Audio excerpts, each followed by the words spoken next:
Hello, hello, hello. No, this is the wrong slide. Hello, everyone. Please come in. Feels weird to say that on our webinar, but yes, thanks for joining us. Yes, please be sure to introduce yourselves, put your name, title, and where you work, where you're joining us from.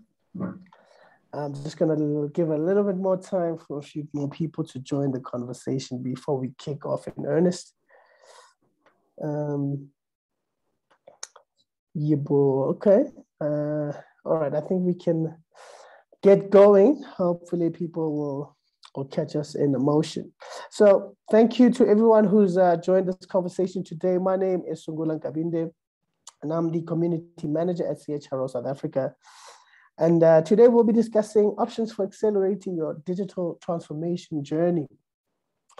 Now, before I get going, please make sure that you are addressing your comments to everyone in the chat. It should be a default setting, but just in case, check you're not only addressing your comments to panelists, but to everybody so that everybody can see your comments and questions. Now, the 2020 KPMG Future of HR survey reveals that close to 60% of HR executives believe that the HR function will rapidly become irrelevant if it doesn't modernize its approach to planning for the future needs of the workforce. From demographic changes to shifting expectations and under-resourced talent pools, the need for HR transformation existed long before COVID-19. And the global pandemic simply accelerated the demand for that change. It has taught us that the digital HR transformation is no longer an option, but a necessity in today's world. And in this webinar, which is brought to you by KPMG, we have a fantastic panel of industry leaders and technology solution experts who will discuss the digital transformation of HR and share the processes, implementation methods, and tools that are already enabling businesses across the continent and abroad to enter a new digital reality. Now, before we get going, I just want to introduce you to our panel. We have Candice Watson, who is the Group Executive for Human Capital at AECI. We have Makhado, who is the People and Change Partner and Powered HR Lead at KPMG. Last but not least, we have Ronnie Toerien, who is the HCM Sales Development and Strategy Leader for Africa at Oracle. Welcome to all of you, and thank you so much for making yourselves available for this conversation. Now, I think we can get right into it. The first question, I think it's for you, panel, Collins, sorry. For the rest of my panelists, we can go off cam for this next bit. Collins, you know, KPMG has published, as I mentioned, its 2020 KPMG Future of HR survey. And I was hoping you could, you know, share some of the insights from that research, just kind of set the scene for the conversation we're about to have. I just need to stop sharing first, obviously. There we go.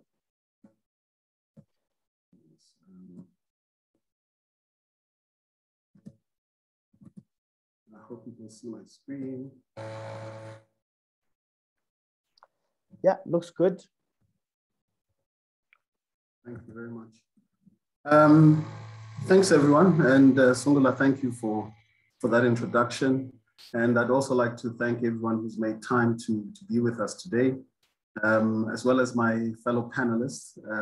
Thank you, and I'm looking forward to hearing your insights as well, and hoping to have a very exciting engagement. Just to kick off, what I will be taking you through is really a context setting, you know, findings from some of the research that we've been doing. I know Sungula mentioned that it's the 2020 Future of HR survey. We are lucky because we just released our 2021 Future of HR survey on the 20th, and I'll share some of the insights that we've gathered from that survey. Maybe to just kick off, we ran a 2021 CEO Outlook survey. This survey polls over 1,300 global CEOs to find out what their perspectives of the future are, and also to take into consideration, how they view the evolution of the economy, given some of the challenges that we've been facing from a COVID point of view, and also subdued economic performance. And they highlighted one key area, which is digital agility, as a capability that they see needing to be developed over the next 3 years. So the survey takes into consideration their views over the next 3 years and how they view the world in that period, but also what they're going to be doing over that period to mitigate some of the risks inherent in the future, but also to look at how to grow their businesses and evolve throughout this period. So they identified digital agility as a key capability that they need to develop. And 78% of them say they need to be quicker to shift investment to digital opportunities and diverse businesses that face digital obsolescence.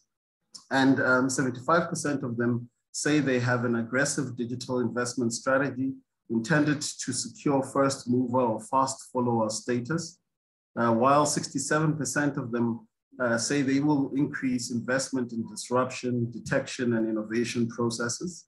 And just lastly, 70% of them saying that they will be focusing on sound partnerships because those will be critical to continue the pace of digital transformation. But they're also mindful of some of the inherent risks related to cyber security and also wanting to make sure that they have the right systems to enable them to find resilience within that space.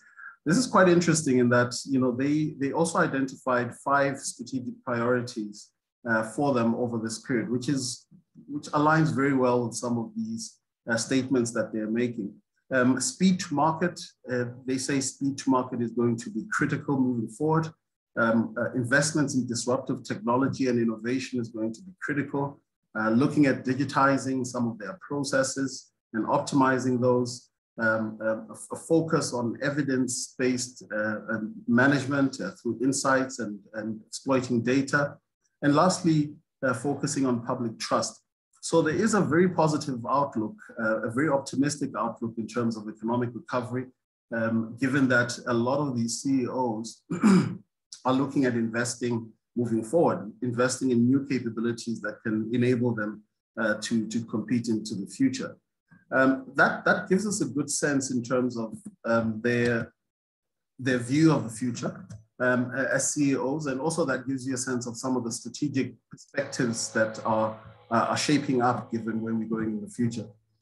But I think the context is important just to understand. We are in a double disrupted world, one which is disrupted by digital transformation or the advent of digital technologies, and also the impact of COVID-19, which have both changed how we work, how work gets done, and how many organizations are having to adapt to this new world, to adapt to new ways of working, but also to consider new technologies and emerging technologies to make sure that they have a workforce and a way of working that is fit for the future.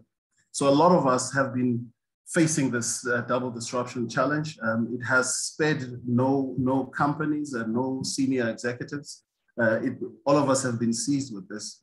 But while many leaders view HR as an administrative function, there's a group of HR teams who are focusing on integrated and mutually reinforcing capabilities, such as employee experience, data and analytics, workforce shaping, and digital HR and learning. This we've found in our recent research.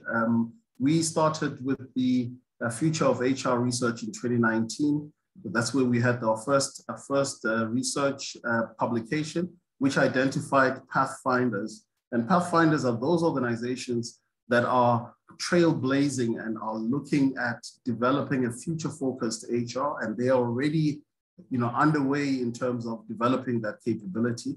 And we've looked at their characteristics and the type of investments and focuses that they have into the future. And they set themselves apart from probably about 80, and approximately about 80%, who are still making decisions around what specific investments to make and what capabilities to develop. And we've monitored these pathfinders over the past 3 years and understood from these pathfinders what are the traits that are working for them and what positive and value-adding activities they are undertaking. And we found that they tend to be more positive about the future. So instead of reacting to changes, they employ foresight in terms of how that future is going to evolve and take a view that there are multiple futures in terms of sense making and taking in scenarios to look at, you know, what could happen in the future and adapt those scenarios as the future gets closer. So as things happen, and they have a high level of employee trust. So I just need to get rid of the screen at the bottom here. Sorry about that. And are more likely to adopt new leading technologies. And we've seen this across many of our clients and many of the executives that we've spoken to, and were quicker to respond to the pandemic and have been successful at using the opportunity that the pandemic has brought for them to switch and evolve their business models, but also to introduce technology that sets them apart from the rest of their competitors. Give you a sense of what we have really found recently. So having started this research in 2019, and in 2020, we did the same survey, looked at over 1,800 executives and HR leaders. We have uncovered that the 5 pillars remain, that came out in 2019, remain key as the key foundation for success in these pathfinding HR organizations. And this year, when we had more qualitative discussions with these HR leaders, they have suggested that there are 5 main areas that they still focus on. They've expanded their focus around these areas in different ways, but they remain fundamental to how they've evolved over time. And one of them is that they play a vital role in establishing the right culture across the enterprise. And this is not only within the HR space, but really owning culture across the organization. And secondly, that they own the entire employee experience, not only within the HR environment, but expanding beyond that in terms of how the various employee touch points and moving from an employee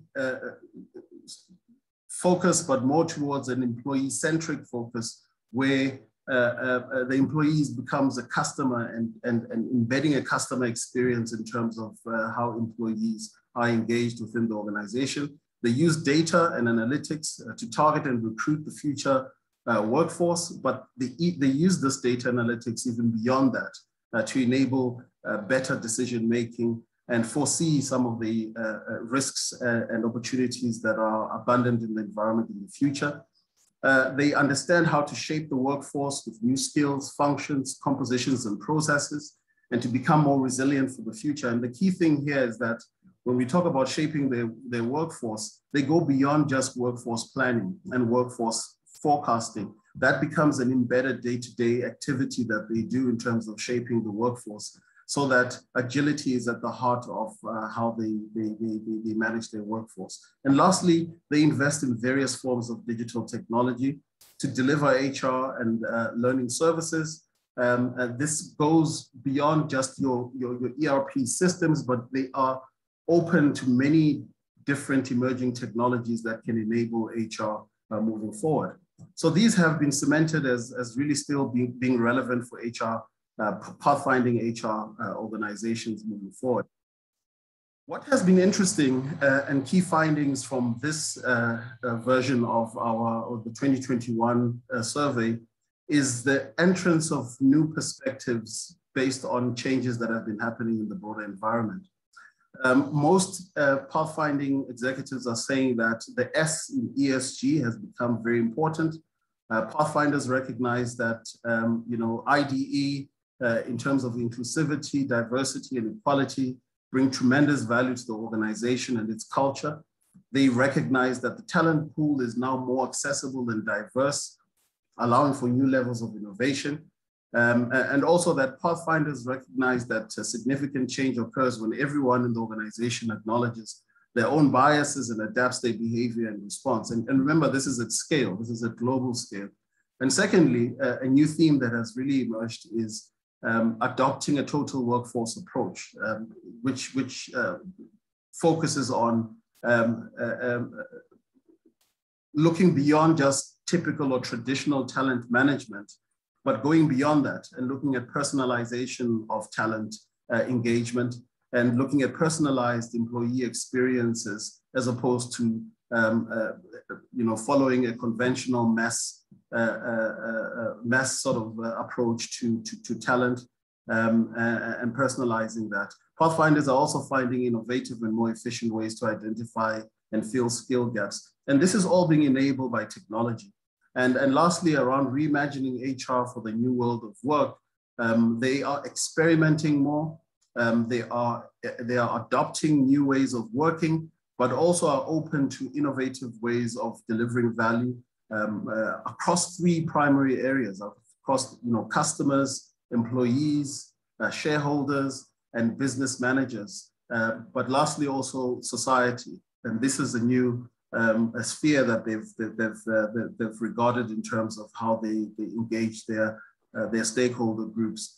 Continuous feedback, informing decisions as opposed to traditional or conventional once a quarter or once a month, but ongoing engagement with staff and looking at tools that enable them to do so. And lastly, pathfinders use data to assess workforce performance and the total employee experience. And what's critical across this is that there is an underlying enabling infrastructure, which is technology, as well as insights and data exploitation to enable these three new areas that are emerging.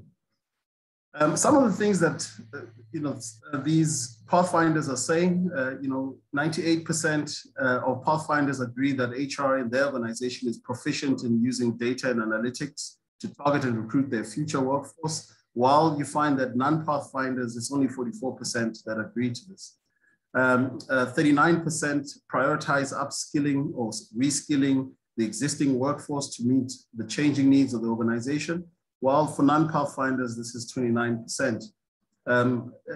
If you look at, pathfinders, 60% of them are planning to make their biggest investment in virtual working technology to support remote working as a new reality, whilst non-pathfinders, only 52% plan to do so.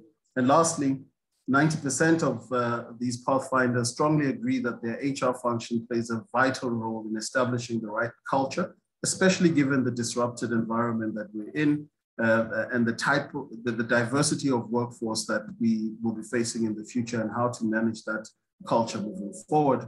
Whilst non-pathfinders, there's only 30% of them who strongly agree with this sentiment. So it's very interesting to note, but one of the, to just cement this view around what the key areas of focus for these pathfinding HR organizations are. It's really around being human-centered and people-centered, outcome-oriented as opposed to output and input focused, but also being digital-first from an HR point of view. So integrating technology in everything that they do to enable them to shape their workforce, to gain workforce insights, to drive a purpose-driven culture underpinned by ESG commitments, but also engaging with the community and society at large, learning in the flow of work, so enabling workers to take ownership of their learning journeys and act on it on a day-to-day basis. And what's critical is this digital service experience, so creating the right environment and experience for employees, leaders, customers, society, shareholders, in an environment that enables them to support an overarching people agenda.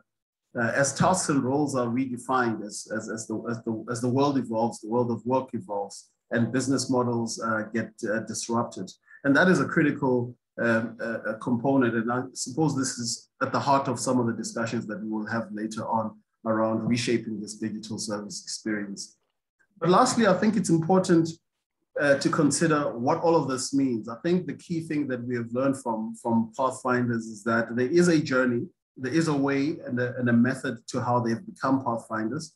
And one of the key steps is to really redefine the value that HR offers to business, HR offers to employees, to society. And it's important to reconsider what that value is going to become and how that value can be delivered. And in doing so, to start in phase 2 of this process is to really look at how do we deliver more? So how do we automate where transactional processes can be done by machines or can be done through the adoption of technology, and doing more in terms of strategic value add work. And that strategic value add work itself is changing. So it's important to redefine how we add to the value proposition of the organization, and also building end-to-end capabilities. Technology is a capability that is becoming more and more important. It allows for agility and flexibility, and it's important to have an end-to-end view of what these capabilities need to become. And lastly, move into having and designing a new operating model. And largely what we're seeing is that these operating models are digital in nature. They're digitally enabled and also enable the delivery of much more value in the longer term. I'll just pause here. What we'll do is also share the detailed report itself. I think it gives you much more in-depth view of some of the things that these Pathfinders are doing, which are interesting, and some of the new practices that they are adopting, those that are innovative, fueled by emerging technology, but also just rethinking about the value of HR moving forward. And Sangulo, maybe I'll pause here and hope I haven't taken up too much of my slot. No, it's all right. Don't worry about it at all, Collins. All right, fellow panelists, you can come back on screen now for the panel discussion portion of the conversation. And having heard what Collins shared, Candice, I know that you have all been at AECI have undergone a significant digital transformation yourselves over the last year or so. Are you able to share some of the details about the projects that were implemented and the extent to which they have transformed the business? Yeah, I think good afternoon to all the panelists, and thanks for sharing the insights, Collins, as well as Singula for this opportunity to share. I think when I joined the organization just short of 2 years ago, the project was already in deployment mode. So the business case around the human capital management system was really just to create an alignment in terms of how we process employee information. And the first sort of module that was deployed is what's called the Employee Central, where we can actually get access to employee data, payroll management, etc., and set it up in a shared services environment within our head office here in Johannesburg.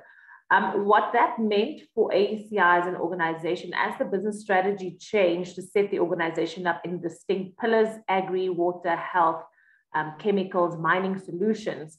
The organization has a footprint in over 22 countries. So Indonesia, Brazil, Australia, South Africa, and about 18 countries in the rest of Africa.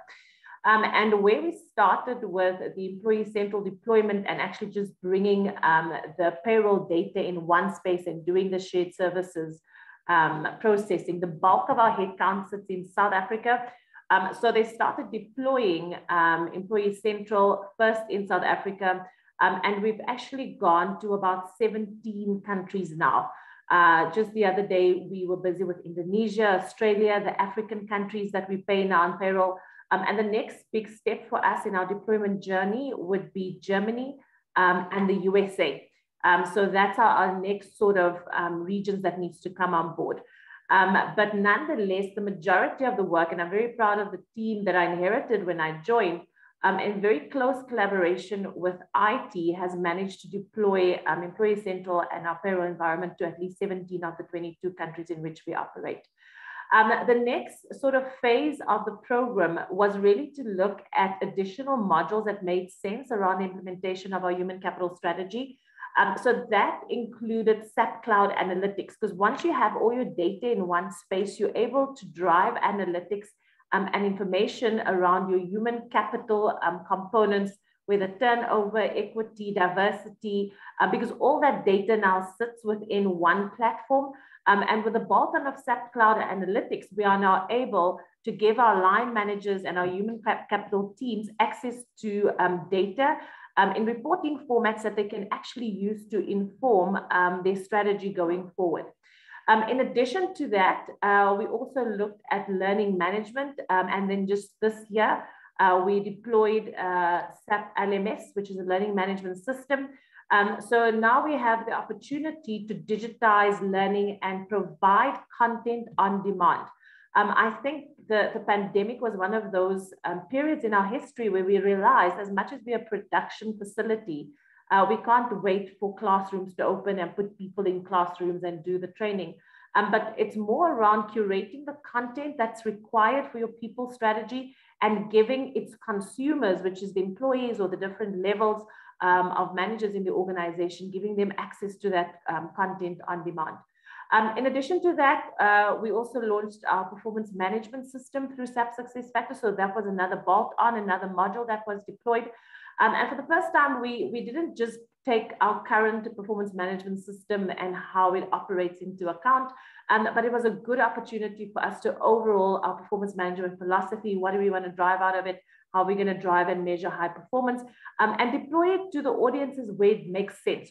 So because we have at least a 40–50% bargaining council collective agreement workforce in South Africa specifically, and in some of the other regions like in Germany with the Workers' Council, a lot of their performance is very task driven.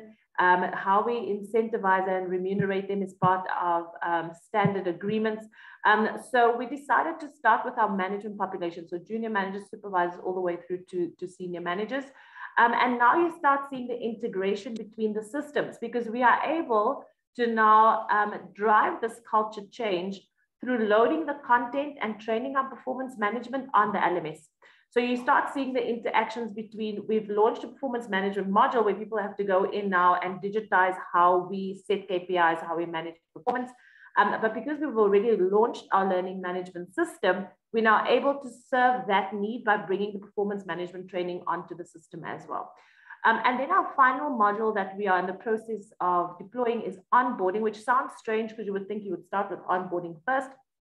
But for us, what was important was first to mitigate the risk and governance issues around having multiple payroll systems across the group. That's why we went with Employee Central and the processing of our payroll centrally in a shared services space. And our onboarding is closing out that loop. So when we have people starting in the organization now, it's the seamless integration of their data, the onboarding activities, etc., that can now feed into the performance management space. I must say, from a financial point of view, it's been a substantial investment from a company's perspective, running into the multiples of millions. So we actually run it very structured with a steering committee where we look at how can we not only complete the deployment of the modules that's already been signed off, but how can we leverage the technology that we currently have. And I think we're aiming to get the full onboarding of our Employee Central and paying our employees centrally in our shared services space by the end of not this financial year, the next one. And what was also interesting from my learning with the deployment of the system is when you are a South African headquartered organization and people sitting in Johannesburg and now need to service employees that speaks Bahasa or German or French or Portuguese, that is an additional sort of landscape that you don't typically think about. Whereas in my previous experiences with multinationals for many years, it's not something that automatically becomes an issue for us because you work across multiple nationalities anyway. So for us, I think that was one of the softer learnings in terms of when you set up these shared services and the technology and you digitize your human capital experience, it's the softer issues around finding the right type of resources to actually bring that change alive. I hope that's given you some level of insight, Sungula, in terms of what we've done. And then I'm open to take any questions or feedback. Yes, thank you very much, Candice. And yeah, just to the attendees, get your questions coming in. We will be doing a Q&A in about 15 minutes time. So if you have any questions for our panelists, please just drop them in the chat and we'll come back to them later.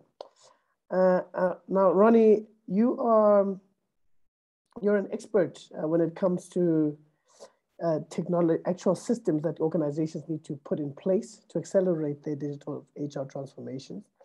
What would you say are the key factors that need to be considered when deciding what that transformation should look like, firstly? And secondly, where do people start? It can be very overwhelming for an organization. I mean, Candice has just gone through a whole host of implementations that they did, ending with onboarding there. So where would you recommend for organizations to start? Hi, Sungula. Thanks for that. I'm not quite sure if I would call myself an expert when it comes to systems.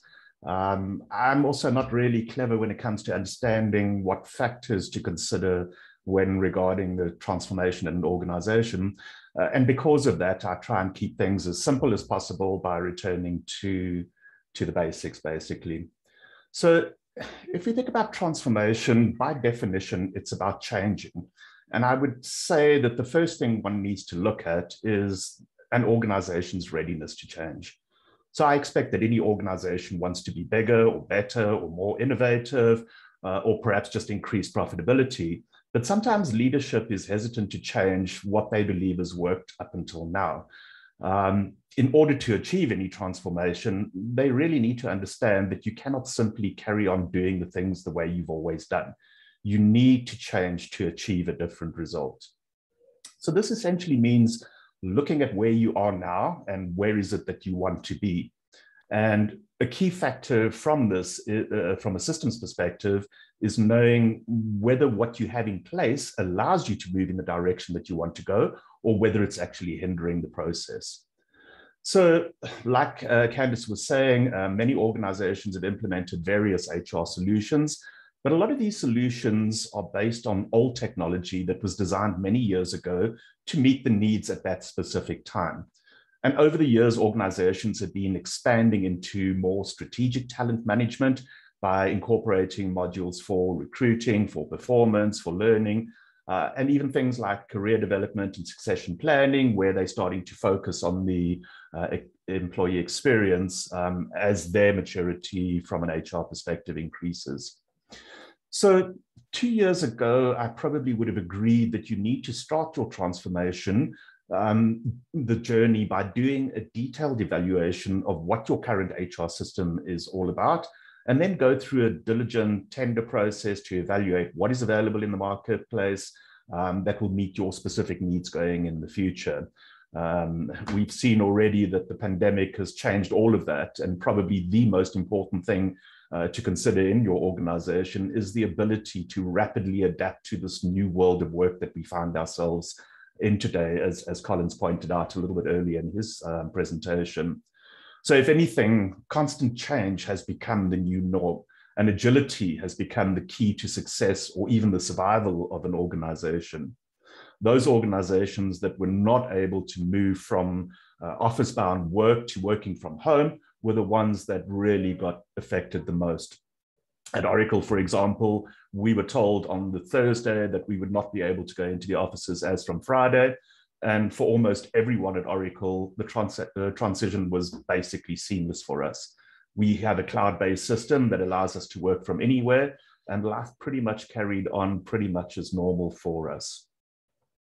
So another key factor in the process of transformation is the ability to have the necessary data available to help you make the decisions regarding your future direction, which I think was the third pillar of focus for the Pathfinders. So we're living in a data-driven world today, and being able to analyze your customers' buying trends and their propensity to buy will allow you to ensure that you're ready to actually meet those demands. If we look at it from an HR perspective, having a clear understanding of who are your top performers And more importantly, what is the risk that you have that they might leave? And that's essential in determining your retention strategy, as well as for planning for your future workforce strategy as well. You need to have an understanding of what your current skills are, what are the skills that you're going to need, and how are you actually going to get them. And these things are constantly changing more and more frequently. So much of what you need to know will rely on your internal data, but you also need to take into consideration external factors that will also impact your decisions. So I think people may be surprised at how much data they actually have. And I think Candice sort of alluded to this in her presentation. People will be surprised about how much data they actually have access to without having to spend your time building up additional data. So just by having the very basic information about your employees, you already know, for example, how long have they been in the same job? When last did they get a promotion? How long have they reported to the same manager? How much sick leave are they taking? When last did they have an increase and how much was that increase? And that's before you even start getting a clear understanding of what skills they have, what training they've done, and what training they need. So quite often when I'm speaking to organizations about how they need to be able to analyze data to be able to define their HR strategy, they tell me that analytics is much further down their roadmap in terms of updating their HR systems. And I was pleased to hear that from Candice's perspective, analytics was one of the earlier things that they looked at.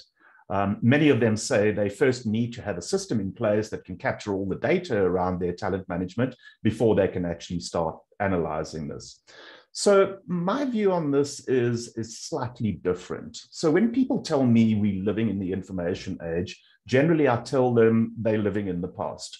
We've moved past the age of information and we're now in the knowledge age. If you think about it, there's an abundance of information available today. And that amount of information is doubling every 11 hours. So for us, it's not about the information, it's how do we actually use that information.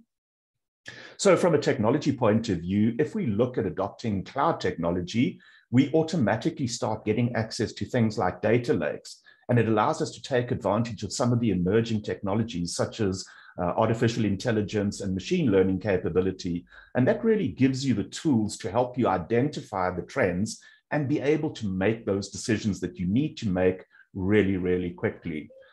Cloud technology is also going to assist in reducing your IT expenditure because you don't have to spend money now on infrastructure, on maintaining a database, on updating the database, on paying database administrators, and so on. So I believe that having some form of analytics is actually going to drive the decision about what modules you're going to need going forward to drive your talent strategy.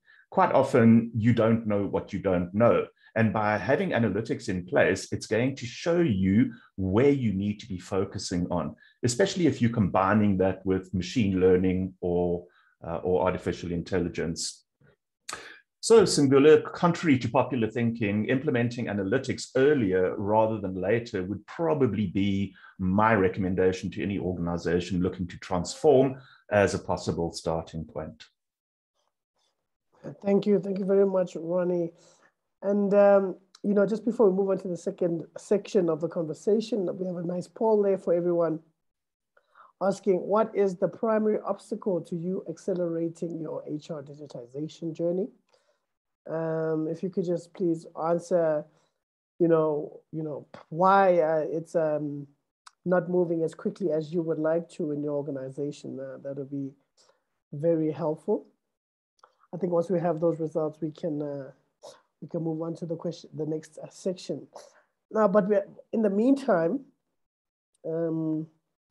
Collins, what were your thoughts on firstly what Ronnie says about maybe the focusing on the analytics being a great place to start? I think absolutely. And I think the key thing lies in strategy, right? It's what is it that you want to know? And it's not just about all data.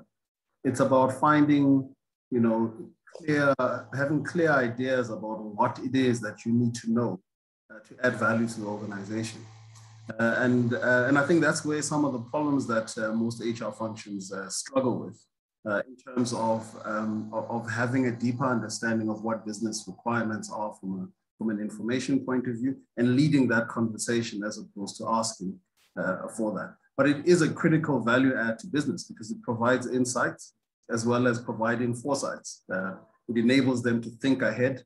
If we look at workforce and workforce of the future, it's knowing what that workforce is going to look like before it is required and building the capabilities for that. So I think that is a very critical element, but it also lies in what it is we want to do with this data and why is it important for us to invest such a huge amount of money in developing value through data exploitation. Just one thing that I wanted to go back to that Ronnie mentioned as well as Candice is around the softer elements of these sort of transformations, issues around change management, issues around enabling a business-led transformation of HR as opposed for transforming HR for the sake of HR. And I think it's very important that there is that link between what the business really wants to achieve versus the type of HR that's required for the future of that business. I think those are very key components as you start the journey of transformation. Once those are not clear, it can be a very expensive exercise that delivers no value. Thanks a lot, Collins. And where the poll results are in, and we have a quite balanced results here with about 15% of you saying the primary obstacle to you accelerating your HR digitization process is that you do not do well with change management. By far, not by far, but the majority vote is that leadership does not see it as a priority. With 13%, we have, it says, we are still putting out the fires from COVID-19 and other disruptions, so it's not on the agenda. 24% of you say it's because HR digitization is viewed as too expensive by the organization.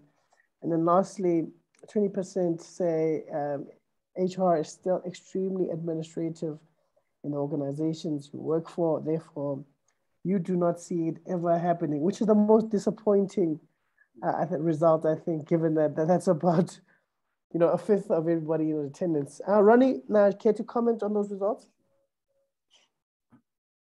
So yeah, I think I alluded to some of these things when I was talking about, a critical area that we need to be looking at is the leadership's wanting to actually make these changes, and the fact that 28% of the people polled say leadership doesn't see it as a priority.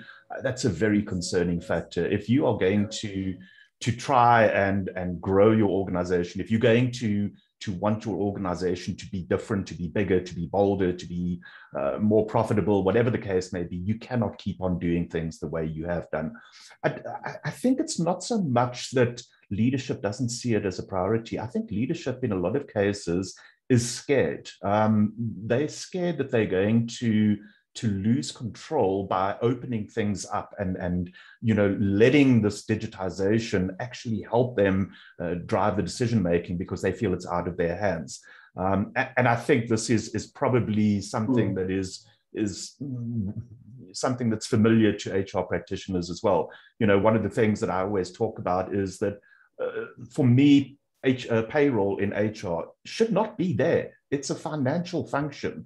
But HR people don't want to let go of it because they see it as, I have control over something. Rather than focusing on strategic HR, they're looking at, how can I keep control? And I think leadership, it's not necessarily true that they don't see it as a priority. I think they see it as a fear factor.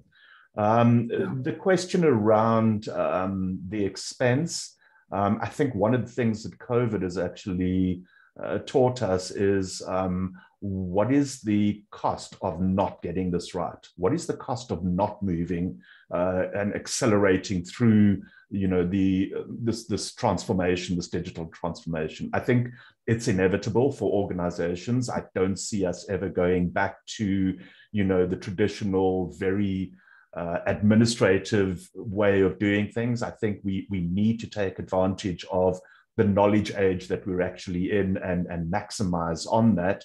And if we don't do it, the expense is probably far greater than actually taking that first step. Yeah. Did I cover all of them? I think I touched on each of them. Yes, no, yeah, I think you did cover it very well. Thanks. Candice, what are your thoughts on the results, and what kind of advice do you have for the people that are kind of a little bit disenchanted about the possibility of achieving this HR digitization?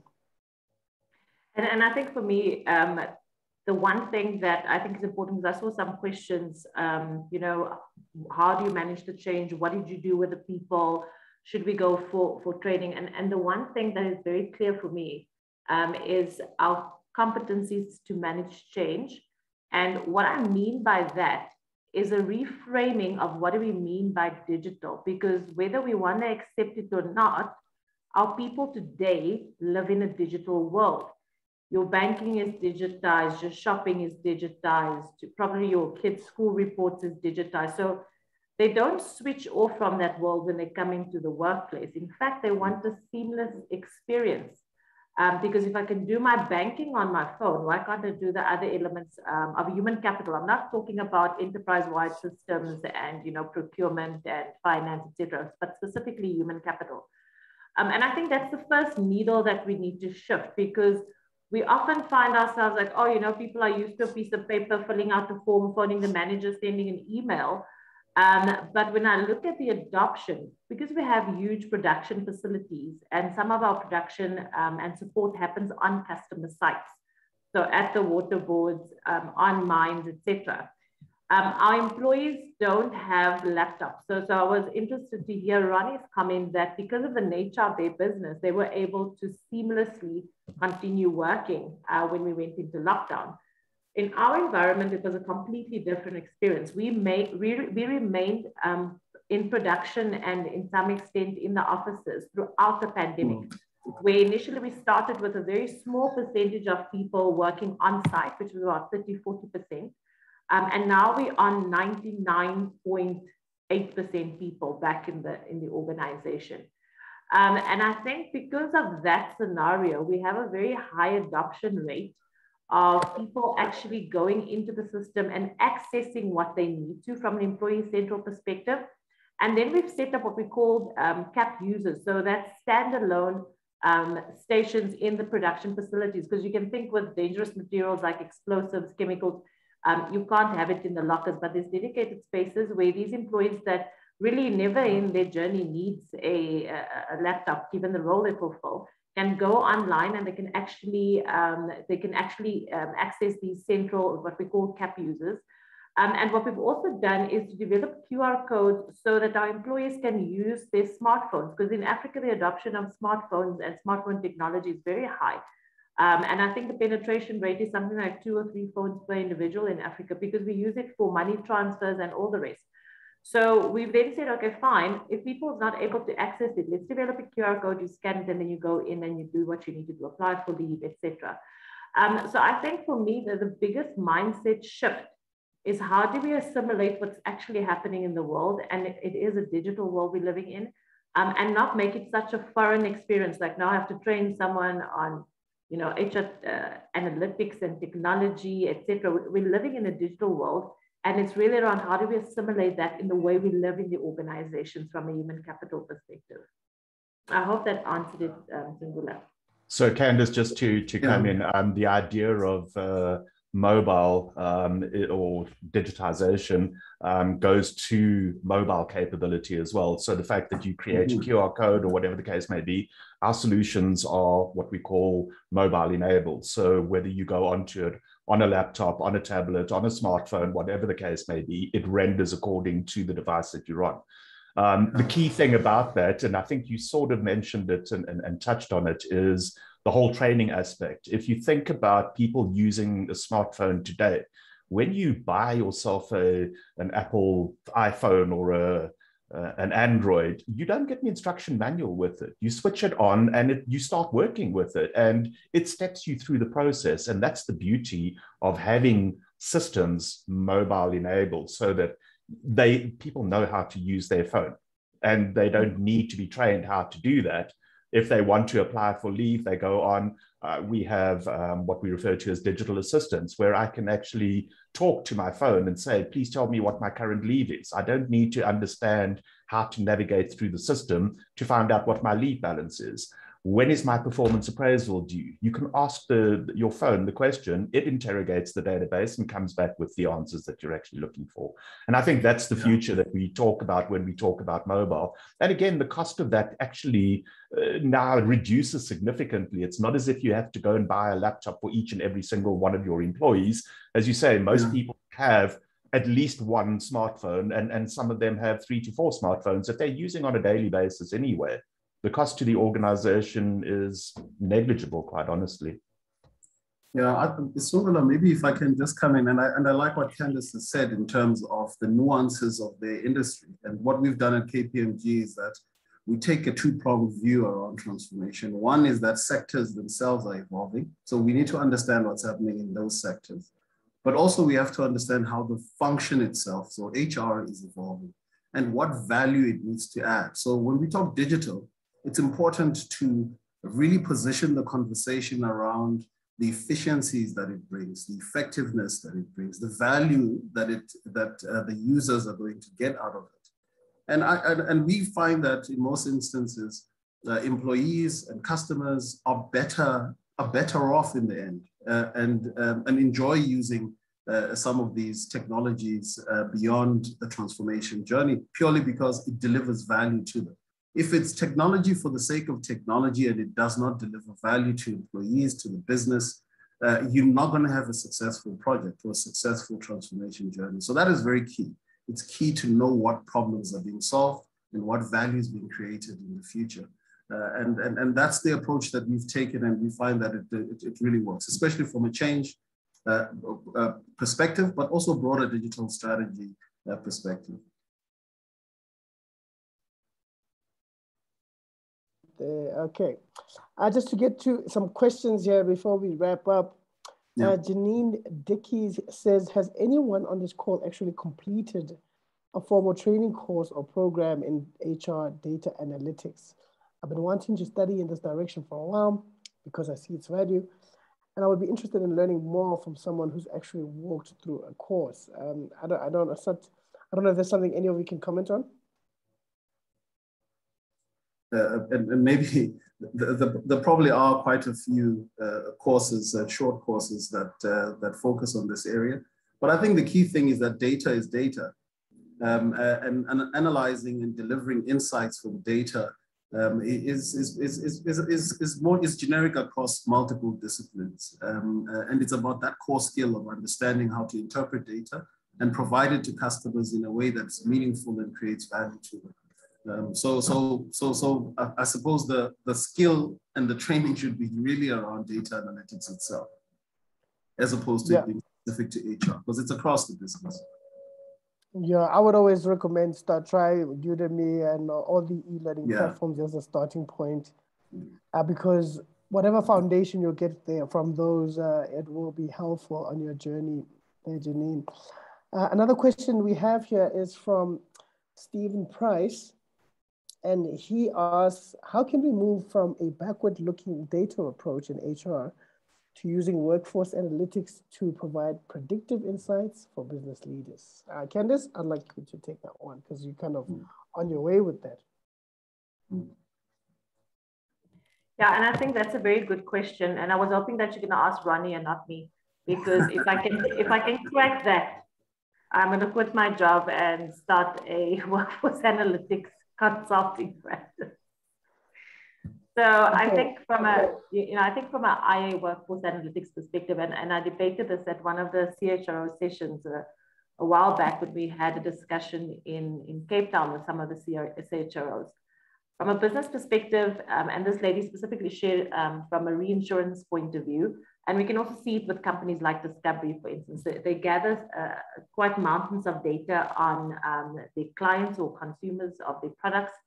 And they start modeling that from an actuarial point of view to predict possible claims, when things, what type of products people will need, etc. And for me, that's a very core business skill. And I think within the business, we're still grappling with that around how can we predict the future, because people don't typically like uncertainty. So we want to know, is our vision going to come to pass? Are we going to be able to service our customers? And the only way to start is to get the retrospective data for trends, for analysis. I think the integration between that and workforce analytics, from what I've seen with SAP Cloud Analytics, we're not there as yet. So I'm not at a point as yet. And also because we are busy deploying in the other countries, to give managers a report to say, based on your sick leave history, you can expect X% of people not to be at work on the Monday after Voters' Day, right? So that you can make plans, or you can readjust, or based on your the data that we have around race, gender, ethnicity, disability, and the type of training programs people go on, we can expect X uplift in performance. I think it's the right question, but I think it's not the right timing for where we're at in terms of our digital transformation strategy. And at the same time, when it comes to competence, this squarely sits within the actuarial space, modeling, data analytics, deep dives, and that type of technology I haven't seen coming through as yet. So that's my experience of predictive analytics, because that's what we call it, predictive analytics. And I would really be interested to hear what's Ronnie's experience on that.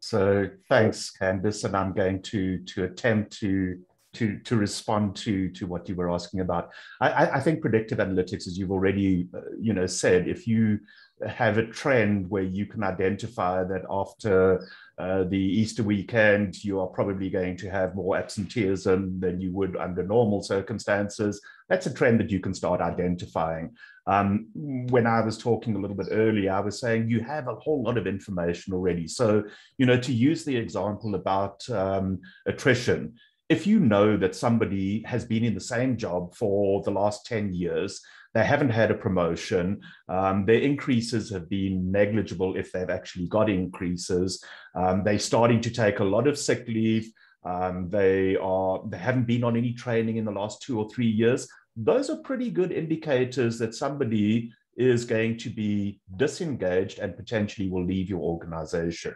So you have those trend capabilities already built into the system. So, and we can do that. We have all sorts of KPIs that we can look at to say, what are the things that we're looking at? How do we identify these? And then we use machine learning as well to start identifying things that we might not have thought about. And I'll give you an example of something like that. A few years ago, McDonald's, you know the McDonald's franchise.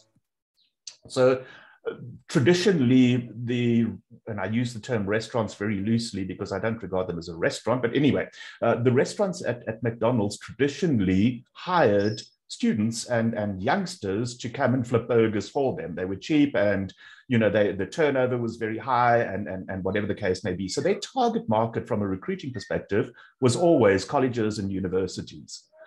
They took a whole lot of data and ran it through machine learning. And what actually came out was that the restaurants, again, for want of a better word, that were performing better than average were the ones where they had somebody in that particular franchise who was 40 years or older. And so they changed their whole recruiting strategy based purely on machine learning to say that we need to have at least one person, older person, in a franchise to keep control and to make sure that everything's running smoothly. So they restructured, and this wasn't something that they were specifically looking at. They just chucked a whole lot of data into machine learning and said, tell us what comes out of this whole thing. So you can use that. You don't need to be a data analyst or a data scientist to be able to go in, let the machine learning, the technology is there that will allow you to actually do that. And what we are looking at from an Oracle perspective now is not just so much predictive learning or predictive analytics, but rather prescriptive analytics, where before we used to look and say, what has happened? Now we can say what could happen. We are now looking to say, how do I make something happen? What are the things that I need to do to change things? So, as much as I said, we're in the information age, you're living in the past, we're in the knowledge age. People that are looking at predictive analytics are almost starting to live in the past as well. We've gone beyond predictive analytics and are looking at prescriptive analytics. How can I actually make a change happen? I don't know if that helps you at all. And Ronnie, maybe just to add on that, I was about to say that I think even predictive analytics is quite a misnomer. The weatherman can't predict beyond 2 weeks at any level of accuracy. So it's very difficult to, well, not very difficult, but almost impossible to predict. But to have foresight and to build capabilities around scenario planning and have a view of multiple options that might actually happen in the future and be prepared for it. I think COVID has taught us that having those capabilities is a strategic asset moving forward. But I think it starts with building competencies around scenario planning, what if scenarios, and looking beyond a week, beyond a month, what could happen from a workforce point of view, from a business point of view, and being prepared for those scenarios, whether it is 5 or 6 of those scenarios. If one happens, at least we've thought about it and there's action that we can take. I think that's important, rather than trying to predict what's going to happen next year. All right. On that note, I think we can wrap it up. Thank you so much to all of you for making yourselves available for this conversation. I think it's been very insightful for everyone in attendance. And I hope that you've all kind of learned something that you can take back to your organizations with regard to how you can start having these kind of conversations in the spaces you operate in. Now, tomorrow, we have another conversation with somebody else from Oracle, Rob Bothma, as well as Philippa Geard and Fortune Gamania from Deloitte Consulting. And Philippa's from Recruitment Mom will be discussing flexible workforces and how to leverage the gig economy to revolutionize your talent pipeline. So I think that's going to be a very good one as well. And then lastly, on the 20th of October, we have a conversation about solving succession and planning for leadership evolution in uncertain times. So that's what's coming up on the webinar front for CHRO South Africa. Thank you very much for joining the conversation. And I wish you all a pleasant week further. Cheers. Cheers, everyone. All right.